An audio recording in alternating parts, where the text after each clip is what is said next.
Salut! C'est Christine de la chaîne Fil de Cristal et aujourd'hui on parle RPG à Week. Je réponds à deux questions.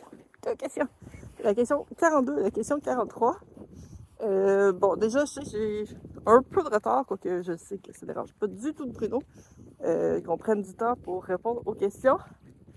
Plus de vidéos est quand même plus intéressant, mais je me doutais que la question 42, j'aurais pas énorme de choses à dire. Pas que ça me dérange de faire des vidéos courtes, quoique je pense que vous doutez que c'est difficile pour moi de faire des vidéos courtes.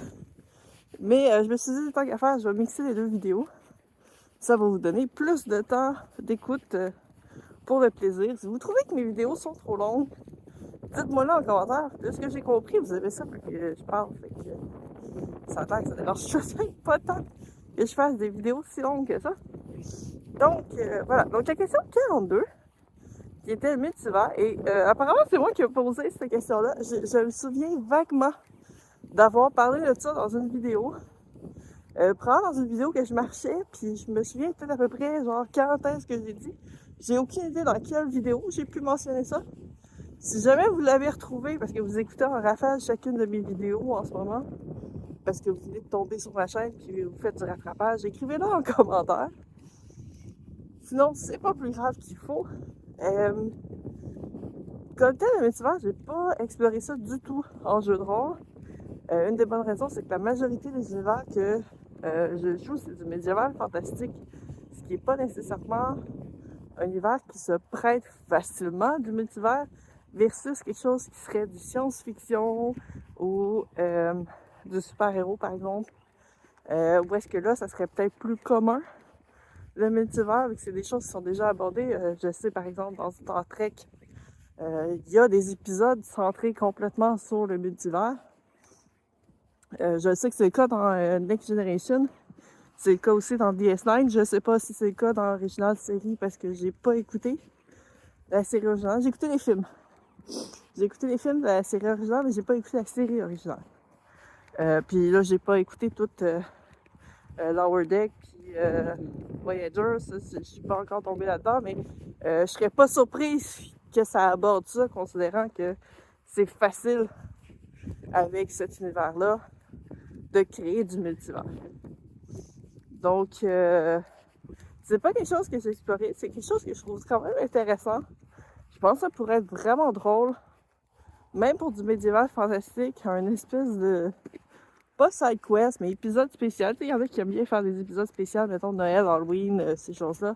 Un épisode spécial où est-ce que votre maître de jeu vous donne une deuxième fiche de personnage qui est le même personnage que vous avez, mais monté complètement différent. Ça pourrait être... Maintenant, ça serait la même race, mais ça serait pas la même classe, des stats ou des habilités complètement différentes. Puis que là, vous allez devoir jouer, pas nécessairement au même moment que votre autre personnage, mais que certains de votre groupe se retrouvent séparés puis ils rencontrent l'alter ego d'un autre,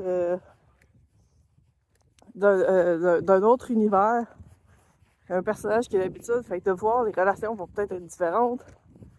D'improviser sur le fait. Je pense que ça va être quelque chose qui peut être très intéressant. Ok, à défaut de répondre sur une expérience que j'ai vécue, ben, je vous donne une idée de side quest comme ça que vous pouvez utiliser. C'est libre de droit, amusez-vous avec ça, faites ce que vous voulez. C'est gratuit. Quand c'est gratuit, on aime ça. Si vous aimez ça puis vous avez utilisé ma technique, faites un like sur la vidéo. Ouais, c'est ça. C'est comme ça en fait. Il n'y a rien qui est vraiment gratuit. Quand on y pense, les likes, les abonnements, les commentaires, c'est le temps que vous prenez, vous payez de votre temps. Voilà. Le moment que vous écoutez cette vidéo, c'est du temps que vous me donnez gratuitement. Moi, j'utilise ce temps-là parce que ça fait des vues sur mes vidéos.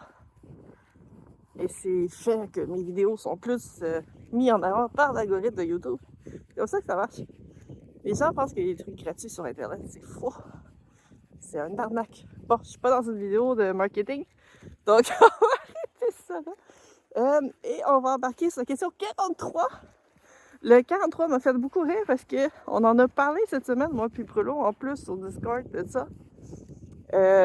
Donc c'est... Fait que je sais pas si c'est ça qu'il a fait. Il disait qu'il y avait déjà la question depuis Noël, je pense. Donc Peut-être que c'est ce qui a permis de mieux formuler la question pour la sortir. Qui sait? Donc, il parlait de l'expérience. Est-ce que l'expérience fait en sorte qu'on est meilleur en jeu de rôle, que ce soit comme joueur ou comme maître de jeu? Puis, je trouve que ça revient un peu à une question qui avait déjà parlé si être maître de jeu, c'était inné ou acquis. Puis je sais que c'est l'expérience, on en avait parlé beaucoup dans cette vidéo-là, dans les autres personnes qui ont répondu aussi. Plus tu pratiques quelque chose, meilleur que t'es. Ça, c'est inévitable, c'est dans tous les domaines. Hein. C'est pas pour rien qu'à l'école, on nous fait des 2+2 pendant 6 ans de temps. C'est justement, c'est la répétition. C'est pas... Bon, il essaye un peu aussi de vous faire travailler votre mémoire. Parce qu'à un moment donné, tu le sais par cœur. C'est même plus, tu le réfléchis pas, tu le sais par cœur. Mais c'est un peu ça aussi. Tu développes des réflexes, tu développes des nouvelles habiletés, tu développes des raccourcis des fois. Tu peux développer beaucoup de choses à force de pratiquer. Puis c'est quelque chose que dans le crochet aussi, je pratique. Plus je fais quelque chose, j'ai vu beaucoup des commentaires de gens qui font comme « Ah, moi je suis pas rapide pour faire ça. C'est quoi les trucs pour être rapide? » C'est de pratiquer. C'est de pratiquer. La pratique. Plus tu te pratiques, plus t'en fais. Puis quand je dis plus t'en fais, c'est pas nécessairement faire une partie à chaque jour de la semaine pendant un mois de temps. Ça, c'est pas efficace. C'est mieux de faire une partie à chaque semaine pendant 6 mois de temps. Ça va être plus efficace que de faire un mois intensif. Si tu veux faire un mois intensif, c'est libre à toi. Mais ce ne sera pas nécessairement plus efficace comme ça parce que tu vas te brûler. C'est la pratique. Acquérir de l'expérience, c'est pas un sprint, c'est un marathon. Puis un marathon, t'es pas supposé de partir en flèche au début. Faut que tu y ailles calculer, faut que tu prennes ton temps. T'as des stratégies, t'as de la préparation bien avant le marathon aussi. Donc, c'est toutes les choses qu'il faut prendre en ligne de compte. Est-ce que ça fait de toi que tu vas être meilleur? Absolument. Ça dépend. Puis là, c'est parce qu'il y a une donnée qu'il faut rentrer en ligne de compte. On est tous des individus uniques. Il y avait quelqu'un que je connaissais qui disait tu es unique comme tout le monde. Nous sommes tous uniques. Donc, c'est un peu comme dire qu'on est spécial, mais on est tous spéciaux. Qu'est-ce que ça fait, ça? C'est qu'on n'apprend pas tous de la même façon. On n'apprend pas tous au même rythme. Et c'est normal. Ce n'est pas un défaut. Ce n'est pas... faut pas nécessairement se sentir mal à cause de ça. Faut pas se décourager. C'est correct de ne pas avoir la même courbe d'apprentissage. Puis le meilleur exemple que je peux prendre, parce qu'il me semble bien que c'est comme ça, les premières éditions de Donjons et Dragons, il me semble bien que les classes n'avaient pas tous la même courbe d'expérience. Il y en a qui apprenaient l'expérience plus rapidement que d'autres. Si je me trompe de jeu, corrigez-moi en commentaire, mais il me semble que dans les premières éditions de Donjons et Dragons, là, peut-être la première puis la deuxième, 2.5, je pense que c'est quelque chose qui s'est corrigé à partir de la 3, mais il me semble que c'est ça. Ou sinon, si c'est dans un autre jeu, corrigez-moi puis écrivez-moi en commentaire, mais il me semble que c'est ça, que chaque classe avait sa propre courbe d'expérience. Ils montaient pas tous de niveau au même nombre d'expériences au même moment. Puis pour vrai, c'est un peu comme ça dans la vraie vie. T'apprends pas toutes les choses de la même façon. C'est un peu le problème du système éducatif qu'on a parce qu'ils font des réformes.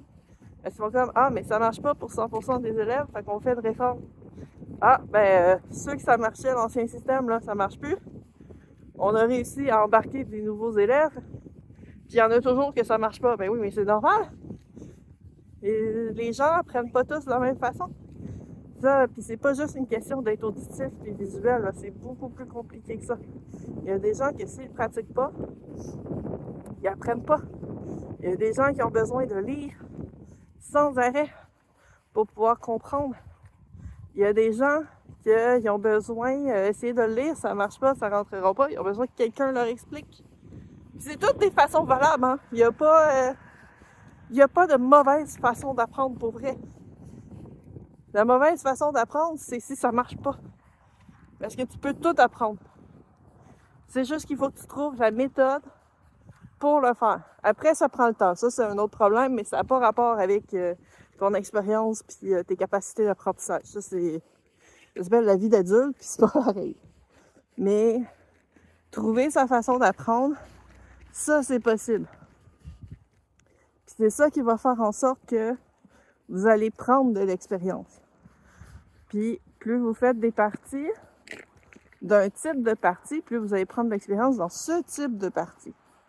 Par exemple, si vous jouez énormément à Donjons et Dragons, ce qui est la majorité des joueurs de jeux de rôle, ils vont connaître beaucoup Donjons et Dragons. Puis ça, c'est quelque chose que j'ai vu souvent que François Letarte a mentionné dans ses vidéos lorsqu'il prenait des gens qui ont joué à Donjons et Dragons puis les mettait à Défis Fantastiques qui est inspiré des livres dont vous êtes le héros.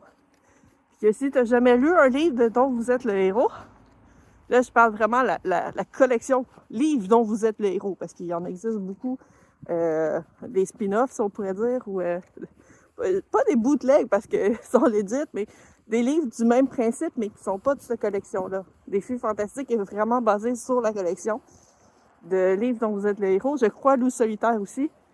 On me corrigera dans les commentaires si je me trompe. Mais si tu n'as pas lu ces livres-là et joué à ces livres-là, ben, il y a de bonnes chances que tu comprennes pas le système du premier coup. Surtout si tu as joué juste à Donjons et Dragons, parce que ça marche pas de la même façon. C'est pas le même système. J'ai joué à des jeux, j'ai joué souvent à des jeux des vins, système des vins. Puis après ça, je suis tombée Donjons et Dragons 2.5, qui est pas un système des vins. Oui, on lance des vins, mais qui est pas juste des vins. Que tu brasses beaucoup plus d'autres dés. Puis après, je suis tombée à Fate of the North. Cherche-les les dés. Tu joues avec des runes. Donc c'est complètement différent comme système. Tu joues avec des runes, tu piges des runes, puis tu essaies d'avoir les bonnes types de runes. Là, ça fait longtemps que j'ai joué. Fait que je me souviens pas toutes par cœur. Mais c'est un peu ça. Après, j'ai joué à des systèmes qui fonctionnent avec des D6. Ça aussi, c'est complètement différent. Donc, chaque système, c'est un apprentissage différent. Si tu es bon dans un truc, ça se peut que tu sois pas nécessairement aussi bon dans un autre truc pour connaître le système.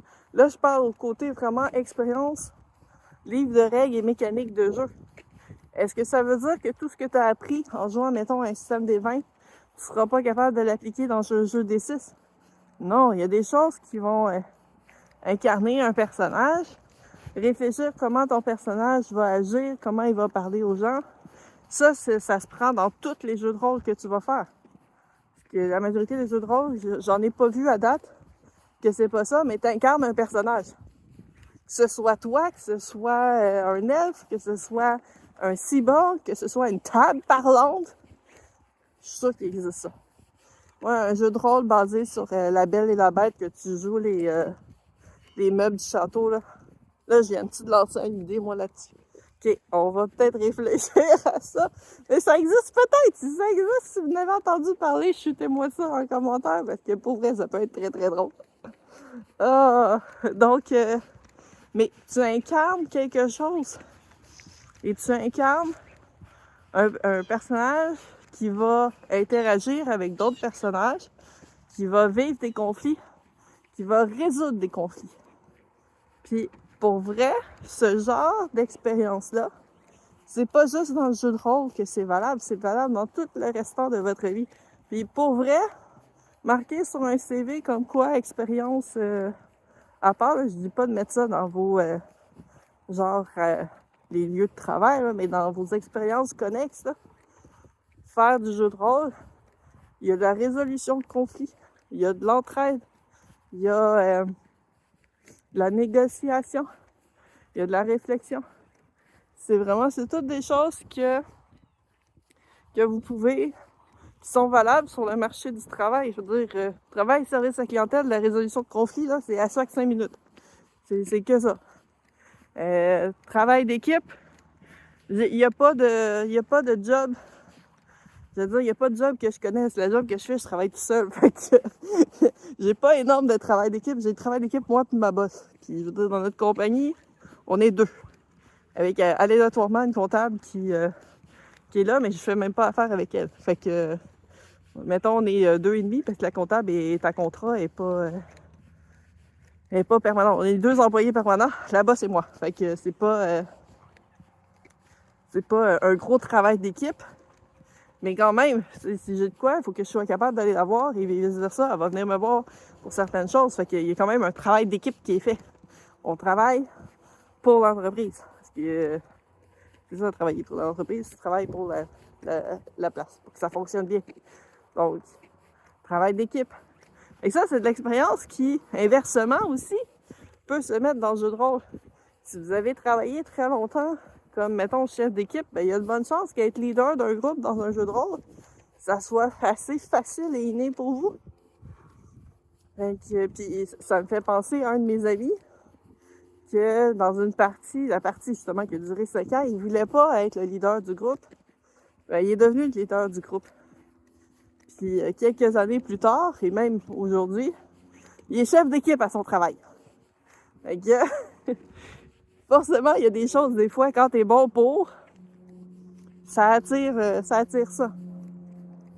Fait que tout ça, ça se rentre dans l'expérience. Est-ce que ça fait que tu vas devenir maître en jeu de rôle? J'ai Philippe Gamache d'Union Marchiviste qui disait à un moment donné, parce que j'avais parlé, justement, j'avais fait un parallèle au crochet, que je sais que je suis plus débutante au crochet depuis le temps que j'en fais, puis avec l'expérience, je suis testeuse de patron et tout ça.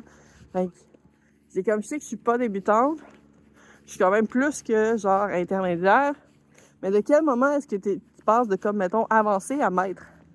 Puis il avait répondu qu'il faut que tu fasses, je pense, 10 000 fois une affaire avant d'être considéré maître. Puis c'est pas un peu... tu sais, je sais qu'il y a un peu d'humour, puis il me semble que c'est une citation d'un film. Je serais pas surprise que ça vient de Karate Kid ou quelque chose du genre.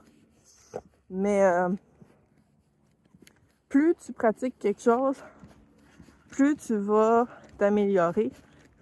Puis il n'y a pas de limite à l'expérience. Il y a pas...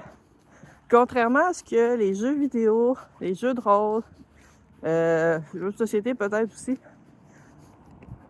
nous montrent, il n'y a pas une limite de niveau. Il n'y a pas un moment où est-ce que tu vas arriver chez niveau max. Non. T'as pas de niveau max. T'arriveras jamais à être max. T'arriveras jamais à être au top de qu'est-ce que tu peux être. Tu vas toujours apprendre. Parce que, pour vrai, si t'as plus rien à apprendre, ça devient plate en maudit lazy. Puis c'est ça qui est bien, c'est que les gens, des fois, ils sont surpris. Ah, j'ai appris une nouvelle chose aujourd'hui, mais en fait, t'apprends des choses presque tous les jours. Puis souvent, les jours que tu n'apprendras pas des choses, des fois, c'est juste que tu t'en rends pas compte. Ça se peut, puis des fois, ça peut être quelque chose de complètement stupide que tu apprends. Ça peut être quelque chose de bénin qui te servira jamais dans ta vie, mais tu l'as quand même appris. Puis ça développe de quoi dans ton cerveau? Ça développe de la satisfaction. Et je pense que c'est la dopamine. Là, je vais prendre gouré sur les termes, là, je suis vraiment pas en sciences. Là. Mais ça va développer de quoi? De la satisfaction d'avoir appris quelque chose. Ça développe de quoi? Puis les jours souvent que tu n'auras rien appris vont être souvent les journées que tu vas te sentir moins bien. Puis souvent, c'est des journées que j'appelle des journées de survie. Donc, tu vas manger, tu vas aller aux toilettes, tu vas peut-être réussir à te laver, puis tu vas te recoucher. Tu sais, ce sera pas... tu vas être un peu sous le neutre, puis en automation. Là. Tu vas te laisser aller, tu sais. Mais tu apprends beaucoup de choses. Tu apprends des choses, que ce soit dans les nouvelles, dans les livres. Ça peut être en cuisine, quand tu fais une recette, tu peux apprendre une nouvelle recette. Le fait de la faire, tu as appris quelque chose.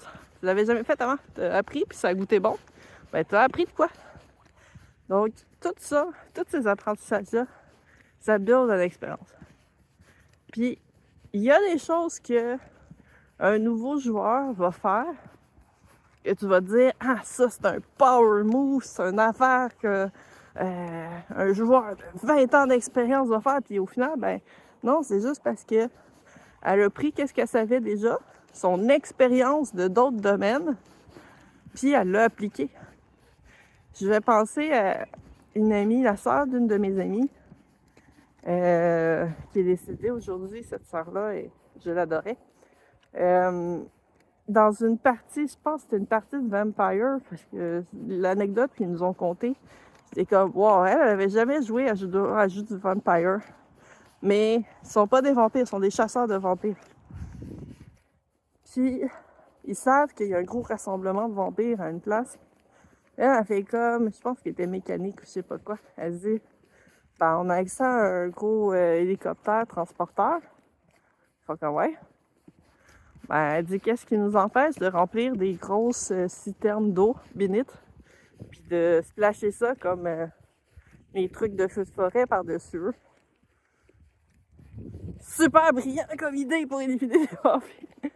Fait que, tu sais, c'est le genre de choses que des fois tu penseras pas, mais que des fois les joueurs, que justement, c'est leur première fois qu'ils jouent à ça, ils ont un œil neuf.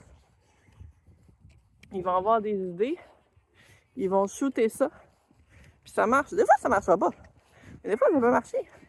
Puis c'est ça qui va faire que c'est vraiment cool. Tu peux pas juste jouer tout le temps avec des gens de ton niveau. Je pense pas que ce soit toujours bénéfique non plus. Si tu joues tout le temps avec le même groupe, puis que il n'y a jamais de 109, entre guillemets, ou même de 100 vieux, donc des gens qui ont soit plus ou moins d'expérience, vous jouez tout le temps juste la même gang, je pense qu'à un moment donné, sans pas topper l'expérience, le niveau, mais je pense que ça va stagner. Parce que c'est vraiment... Le jeu de rôle, c'est un jeu d'équipe.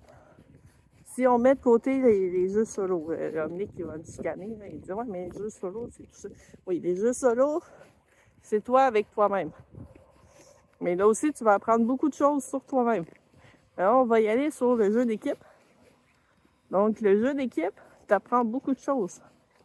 Puis, à chaque fois que tu joues avec des nouvelles personnes, tu vas apprendre des choses non seulement sur ces personnes-là, sur leur façon d'aborder le jeu, surtout si c'est un jeu que tu connais déjà, mais tu vas apprendre aussi des choses sur toi. Puis tu sais, si c'est des nouveaux joueurs, c'est un peu le même principe comme si, mettons, au travail, tu dois former un nouvel employé. Ben là, il faut que tu désapprennes les choses que tu fais automatiquement pour y apprendre des choses de la façon que c'est supposé être fait. Puis après ça, elle se prendra les plis qu'elle veut pour travailler. Mais c'est ça. Fait que...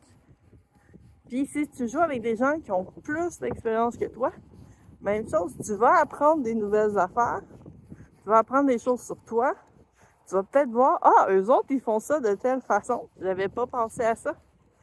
Puis c'est ça qui est la beauté, je dirais, d'un travail d'équipe, c'est le partage d'expérience pour que chacun s'élève. Si c'est pour rabaisser les gens, vous faites pas ça comme faut, puis je vais revenir avec le fait de le jeu de rôle, c'est un jeu, il faut avoir du plaisir. Si vous faites de quoi pour rabaisser les gens, vous jouez pas comme faut. Donc, vraiment, il faut faire attention là-dessus. Le but, c'est pas de rabaisser les autres personnes. Le but, c'est de jouer en équipe, de jouer avec les autres. Puis, je pense que c'est la meilleure façon d'avoir de l'expérience, c'est ça, c'est en travail d'équipe. Si votre façon de prendre l'expérience, c'est de rabaisser les autres, les dénigrer, vous jouez pas de la bonne façon. Vraiment pas. Je suis en train de relancer mon courrier. Qu'est-ce qu'on a? On a des pubs de Subway. Je vais aller au recyclage. On a Canadian Tire. Je vais aller au recyclage. Et c'est tout. C'est pas énorme comme courrier. Donc, voilà, j'essaie de voir si j'ai pas mal traité. Je sais que moi, ça m'arrive souvent. Je sais pas si pour ceux qui font les autres réponses, ça leur arrive aussi de poster la vidéo puis se rendre compte que j'aurais dû aborder tel truc, je voulais aborder tel truc puis j'en ai pas parlé. Moi, ça m'arrive constamment. Probablement le fait que je l'ai fait un peu sur le fly, à l'improviste. Je réécoute la vidéo de la question de Bruno. Puis je pars après ça. Fait que tu sais, j'ai pas. Je suis en train de marcher, j'ai pas de papier, j'ai pas de notes. J'improvise sur le sujet. Je pense que c'est quand même pas si mal comme vidéo. tout cas, vous m'écrivez, vous me répondez, puis vous mettez des commentaires, puis vous mettez des likes. Fait que je me dis, ça doit être pas si mal. Donc voilà, fait que c'était ma réponse pour l'expérience. Je pense que j'ai quand même bien répondu. Est-ce qu'on peut être maître de quelque chose? Je pense que oui, mais comme c'est un domaine qui est en évolution constante, même Donjons et Dragons est en évolution constante. Est-ce que tu peux être maître, mettons, de la 2.5 ou de la 3.5? Peut-être, parce que je pense pas qu'il y ait tant de nouveaux contenus qui sortent. Pas encore là, il y a probablement des fans qui sortent des scénarios puis des choses comme ça.